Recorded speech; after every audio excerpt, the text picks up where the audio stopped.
Tune in to the Diva Hustle Show. Hey, you guys, thanks for tuning in to the Diva Hustle Show. Today, our guest is Missy. She's the CEO, she's an entrepreneur, podcaster, and an author, right? Yep. Thank you for joining us. How are you? Good. Thank you so much for having me on the show. Oh, no problem. So let's start off with telling us about the mission and the value that drove you to your financial advisory board. Yeah, so I definitely had, I had different experiences growing up where we had a lot of money until I was about 10 years old. And then my father was self-employed and his business changed quite a bit during a recession in the 90s, where our whole life changed. We moved, we changed schools, we got rid of everything we owned, our dog, everything. And it was like, it felt like overnight. At least it did for me as a kid.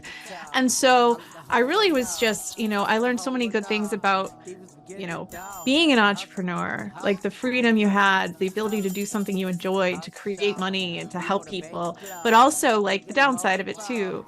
If, you're not getting a steady paycheck and things aren't as consistent week to week. So I really just got curious about how to hold on to money. I learned from my dad how to make it. I saw him do it, and then I saw it when things changed.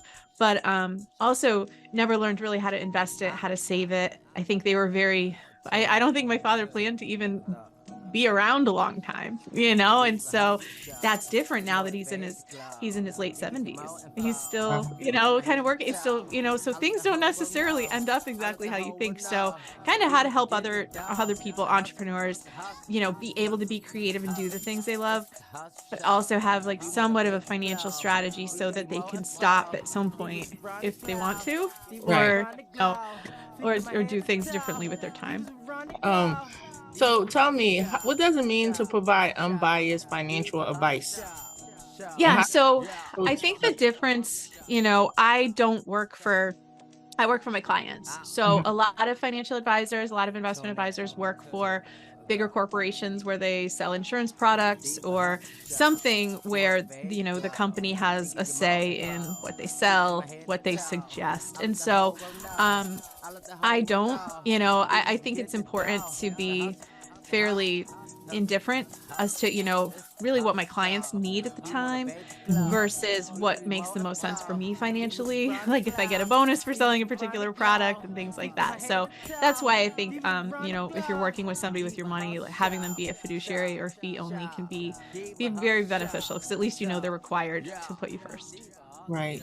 And I was reading in your bio where you did an unscripted reality show, Heartbroken. How was that? Yeah, so that was one of those interesting things. I think when you decide, when you move in the right direction with your career, with your work, and things just appear, like it feels. This was my friend she saw a casting call on Instagram, and she was like, "Oh, I feel like this show's looking for you," because they wanted a financial planner who could talk about feelings and thoughts about money with couples, and that was something that I always felt comfortable with because I'd seen the messy parts of money and the uncomfortable, the fights, the stress. And so I reached out to them. It was in the middle of the pandemic. And I ended up doing a bunch of Zoom calls. Then I went out to California and I worked with 10 couples. A lot of them were entrepreneurs or had some side hustle. They had, ways that they were making money, but they felt like they were really struggling to get ahead.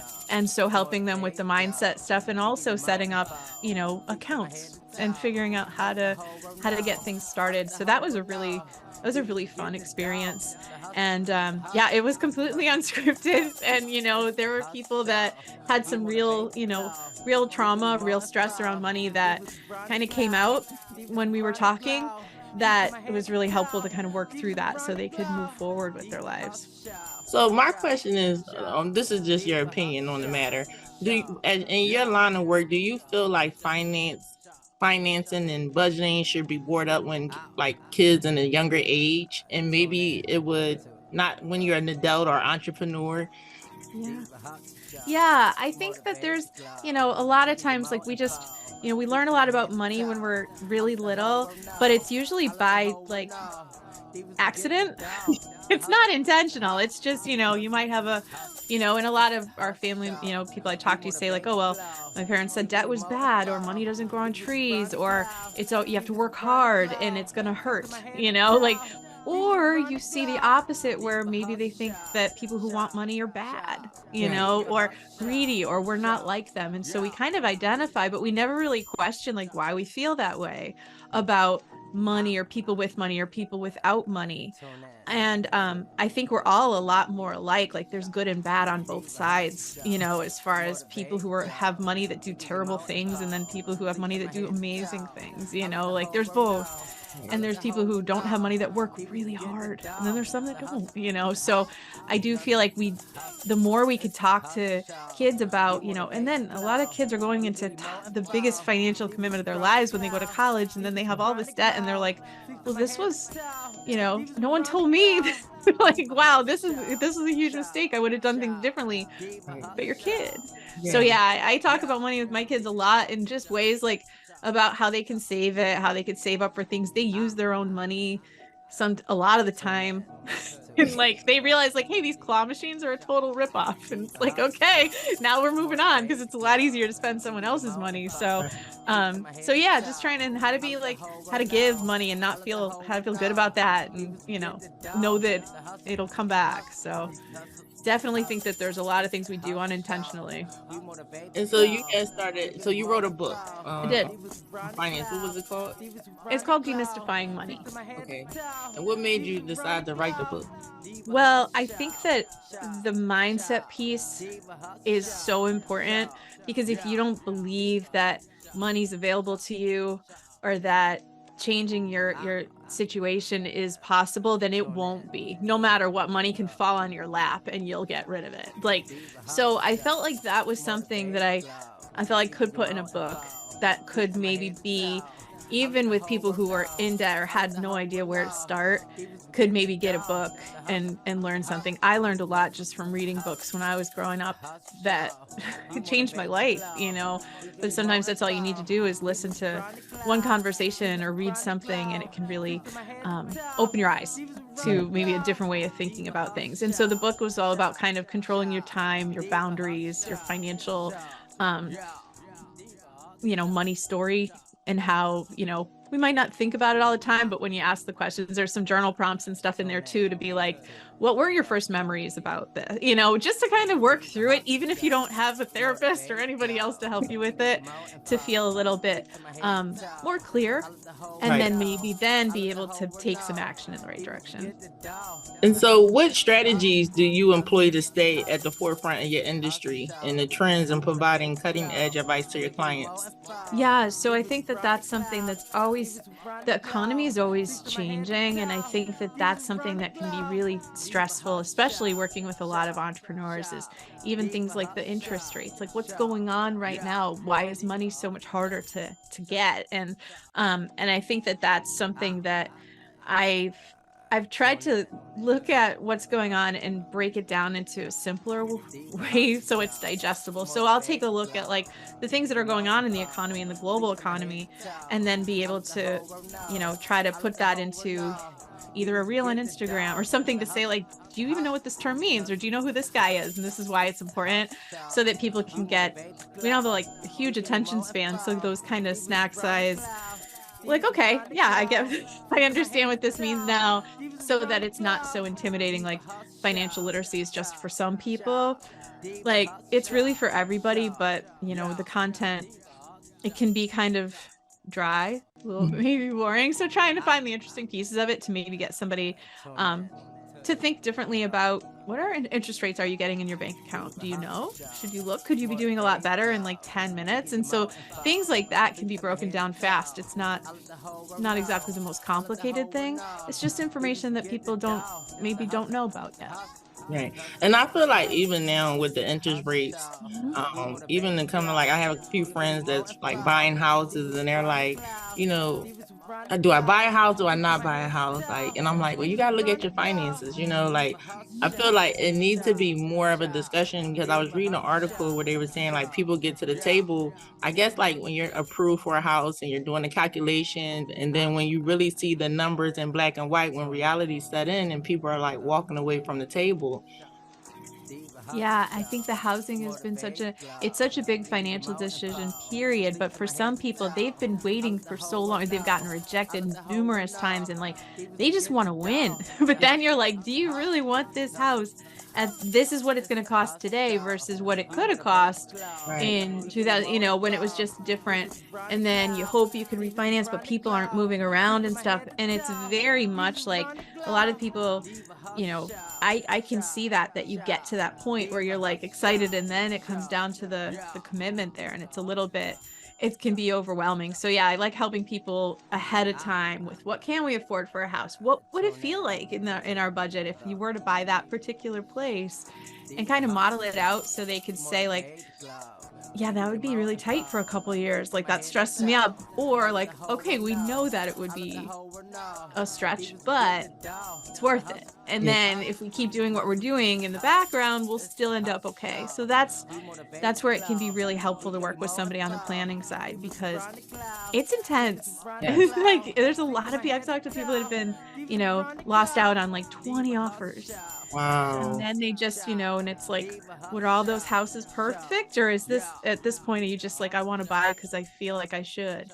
Right. Or renting's bad, which might not necessarily be the case. But it can feel that way. And again, it goes back to those voices that you've been hearing like over and over in your brain being like, rent's a waste of money, where for some people it might be the perfect thing to do right now. Listen, I was watching what was the show? Sunset. I don't know if you're in the reality. Yes, yeah. But I guess California, they have that millionaire tax, and one of the comedians, she decided to buy her house after like maybe 20 years of renting, and she just like, I was so afraid of just that long-term commitment. Yeah, and I think that's definitely something. I have a sister out in California where the houses that you could buy, in certain parts of the country on House Hunters or something, you can't get a parking space in California for that. And it's like, oh, is that what I want forever? Or would I rather live closer to work or closer to the city or somewhere that I really like? And so the trade-off isn't necessarily the advice that's out there. It's not applicable to everybody. Right. It's definitely more important to know like what else matters for you, and then kind of move forward accordingly. Okay, so I was reading that you've been on New York Times, CNBC, and other newscast outlets.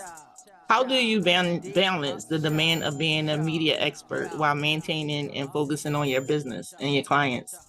Yeah, so I think that the media part, I love working with clients one-on-one, but I always wanted to, same with the book, like I wanted to be able to help somebody, even like I said, if they're reading an article, waiting at the doctor's office or something. And so I love media. I like podcasts. I like radio. I like, newspapers. I've always been a big reader. And so that to me was a way to be able to, reporters are looking for help around the holiday, questions that are coming up for people.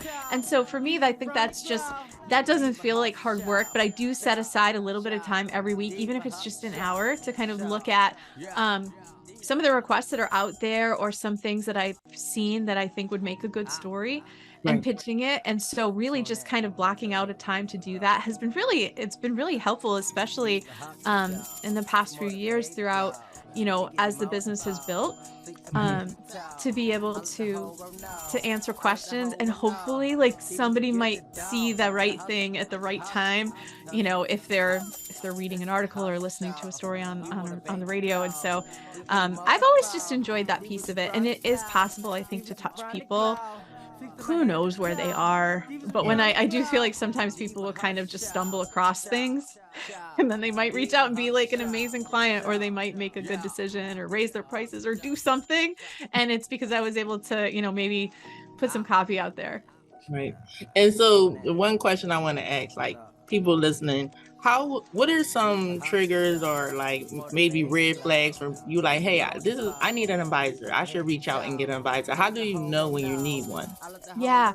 So I think that a lot of times when people reach out to me, usually something big has happened. They're not necessarily like, hey, can you just double check that I'm doing an amazing job with my own?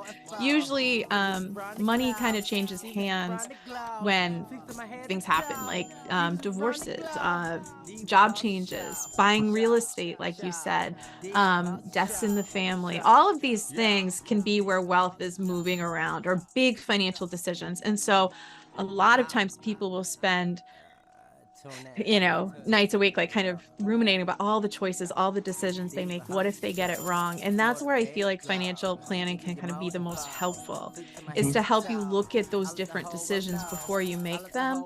And then sometimes it can be so clear that these are two very good opportunities. You just have to choose what feels better. And it could kind of eliminate some of the stress and like what's going on in your brain. Like I've talked to some people that are like, I inherited this money from a parent and I don't want to lose it because I feel like that would be so painful for them. And, and it's just like, well, this is yours now, and like figuring out how to do things in a way, because we have so much, we attach so much value and so much emotion to money, where it might be helpful to kind of detach from it a little bit and look at things like, okay, well, what are your goals? What do you want to do with your life? Now that this money is maybe yours, or, now that you're single again, or now that you're married, like, what do you want to build? And then helping people kind of make smarter financial decisions, especially if they feel like there's a lot of competing interests, right? Like family or your children, or you hate your job, and all these things going on in your head. Sometimes people just stay stuck if they can't figure out a way to organize it, and so they just do what they did yesterday, what kept them alive. Wow. And so sometimes that's where it can be really helpful to look at all your options with somebody who's not in your head or in love with you or anything like that, that can really kind of get that objective opinion. And so, Misty, if someone wanted to reach out to you and just say, hey, Missy, I want to talk about being a client, what's the best way of getting in contact? Yeah, sure. So you can head over to www.mistylynch.com. That's where I have information about the book and the podcast, or even setting up a discovery call, just even if it's 15 minutes, just, to talk through where you're at financially and what's on your mind, to see if it's a good fit, or if I could point you in the direction of something that might be helpful for you now. Okay. And one more question that I just had to take this. So now that we're a couple weeks before, I guess Black Friday is coming up, and that is like, I guess Black Friday determines how the sales going to go for the holidays, right? Usually, yeah. So people, what's your feeling on it? Yeah, so what I love to do, and I think the more you can plan ahead, the better off you will be. A lot of people spend a lot of money on themselves on Black Friday unintentionally. And you know what, there might be an amazing deal on something that you've wanted forever. And if that's the case and you've thought it through, then by all means go for it.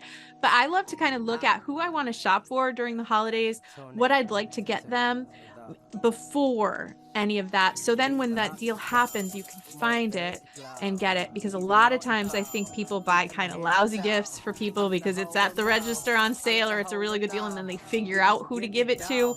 And then you might end up having like 5 things for your sister and nothing for your husband, because some people are just easier to shop for. So the more you can plan ahead, the better, because it can feel great to get a deal. Right. But also, if you know how much you want to spend ahead of time and you know who you want to shop for, then it can kind of make it, you could have, you could be successful finding those sales and things like that. But it's different. I think before COVID, it was going out, that rush of like, and then people kind of stopped doing that and shop more online. Now there's Black Friday, there's Cyber Monday, there's Travel Tuesday, there's all sorts of things. So if you know what you want, they even started the Black Friday sales now. Like I got an email from Best Buy and they're like, yeah. And if you feel like you're getting all these emails and it's starting to make you just want to like spend and do that, like I've unsubscribed to a lot of emails because the deals are still still there. Like if you figure out what you want to do and you go find it and then you go search for a coupon, like you'll find it. But it is the amount of information they have about our searches and what we're looking at.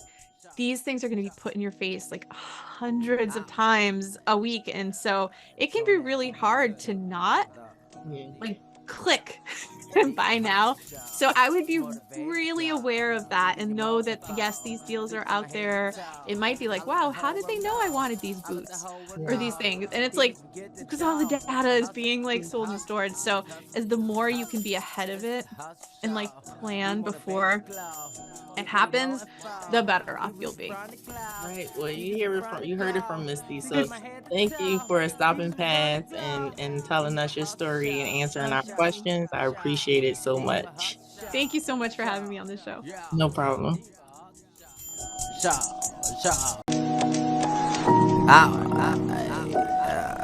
Tune in to the Diva Hustle Show. Motivate.